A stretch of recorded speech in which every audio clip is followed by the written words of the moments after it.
If you want to be a real Chad, you don't simp for SJW Hollywood. You make SJW Hollywood simp for you. I remember the whole run-up to the Snyder Cut. The Justice League Snyder Cut's going to be the most amazing thing ever, cried right-wing Twitter over and over and over again. I shouldn't say right-wing Twitter because you real right-wingers are the people who follow me.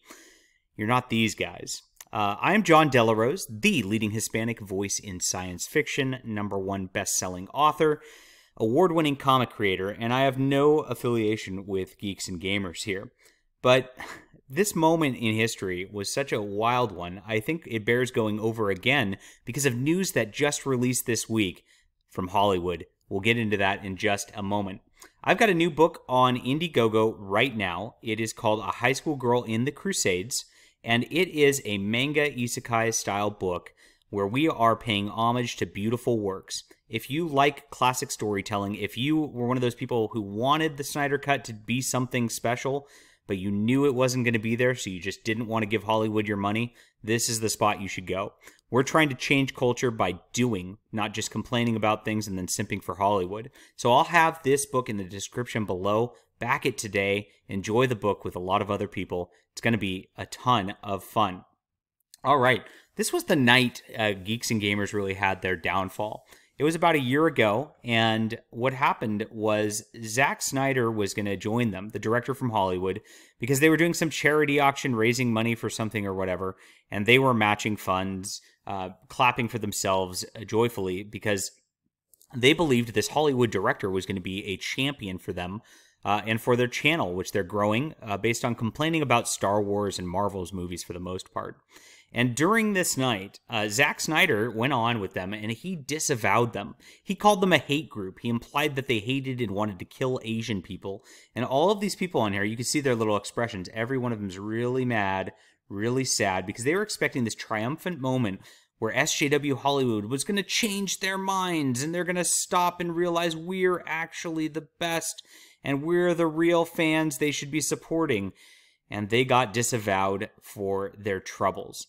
It was a sad night on YouTube, and I don't think they've ever really recovered since then. They made a whole video about it, the Geeks and Gamers, and they made it on Twitter and posted that here. And when they did this, they just kept on going off over and over and over again about my brand. My brand. I'm going to make my brand. We're going to make my brand better. We're going to make my team better.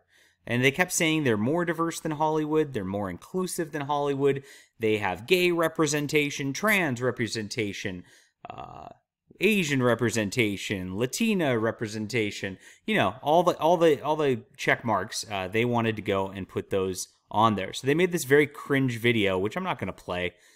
We don't need to go over that again. And of course, all the people involved in their network went and followed them. Now, the sad part about it also was that these people, Doomcock being one of them, just went out and they just said stuff like this. Yeah, I disapprove of Zack Snyder, how Zack Snyder treated Jeremy of Geeks and Gamers. Absolutely. But if you expect me to lie and slam the movie because Snyder is an asshole, go fuck yourself. I always tell this truth. Separate the art from artist. I'm a reviewer, not a moralist. They showed their hand in where they stand at this point. They showed that they're there to simp for Hollywood first and foremost. No matter what Hollywood does, they're going to buy their tickets first day. I've been talking about this since about the time The Rise of the Skywalker came out. Geeks and Gamers really made their brand based on The Last Jedi. And The Last Jedi was a horrific piece of shit movie. We all can agree on that much. But I noticed the minute that Rise of the Skywalker was selling tickets, they all went on Twitter, they all went on YouTube virtue signaling saying, we got our front row seats to go see Rise of the Skywalker day one, the first showing. We're going to be there because we love Disney Star Wars no matter what. And I thought it was really funny when they did that.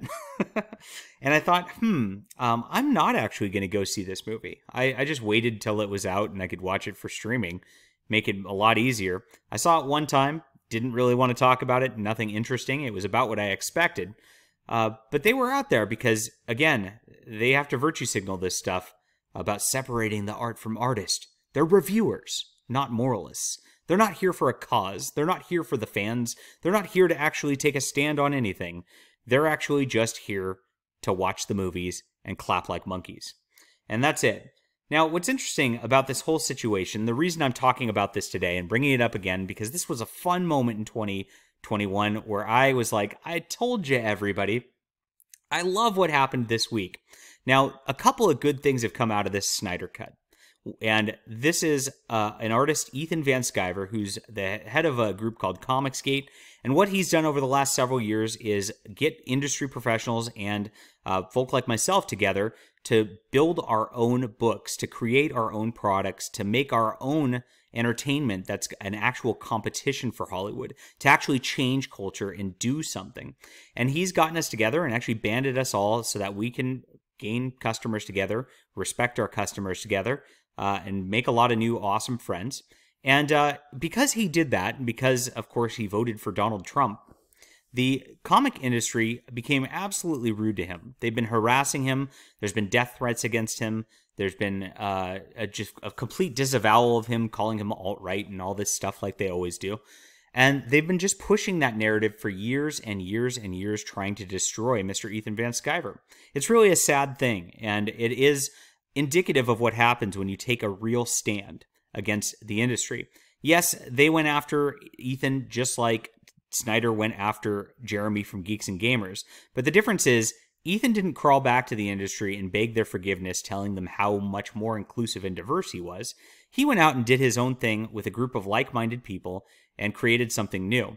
Now, despite this, and despite the fact that he wasn't kowtowing to them like Geeks and Gamers was, but despite the fact that he never virtue signaled towards them, Ethan Van Sciver keeps getting wins from the Hollywood industry itself. The thing is, Ethan did definitive runs on The Flash and on the Green Lantern, and there's some great stuff in those books that Hollywood ripped off for their movies, and because of the way that laws work these days, and because of the way that they don't want to be perceived as screwing their artists like the comic industry did a lot in the past, which is a story for another video, Ethan gets the credit. The Snyder Cut, even though Snyder himself disavowed Geeks and Gamers, has a message to Ethan Van Sciver thanking him for his work on the books, for helping them create this movie. It was a beautiful moment when that happened, but moreover, something else beautiful came from this. And this is where this tweet comes in. Ethan says, "I just got my royalties for the Snyder Cut of Justice League, enough for a new car." It's at least 5 figures right there if you want to use your imagination of where that comes. When he didn't have to do anything except for draw a comic book 10 years ago and they just used it. It's amazing. So he says, "You're welcome, Zack Snyder, and thank you, DC Comics," as he plays the clip of these people thanking him for his work and his hard work in the comic industry on the movies. This is a beautiful schadenfreude. It's a beautiful moment where we can come together and cheer on the people who are on our side, who have been blacklisted from this shitty industry, who are actually winning despite them. I love every moment of this. I love watching things like this happen. It's absolutely hilarious. And the best part is, if you go find this tweet on Twitter, the SJWs are going crazy about it. They hate saying this.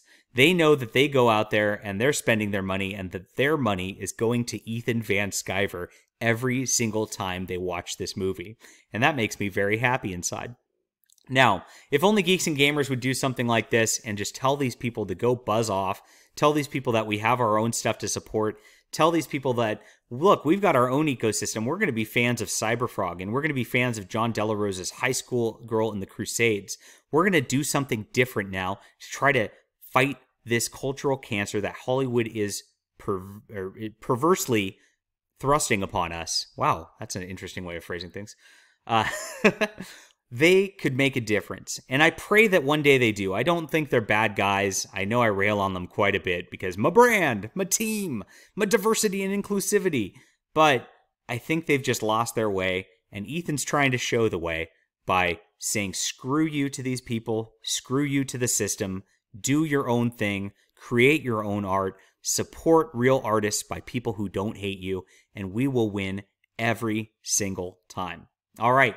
Fun times. Congratulations, Ethan Van Sciver, and awesome. If you guys like this, you like comic books, you like Comicsgate, you like good times, you like people who don't hate you, I'm very happy to have this book for you, A High School Girl in the Crusades Back that. It's in the description below. Let me know what you think about this epic win. I'd love to hear from you. Leave a comment down below, hit the like and subscribe button, and we'll be back soon.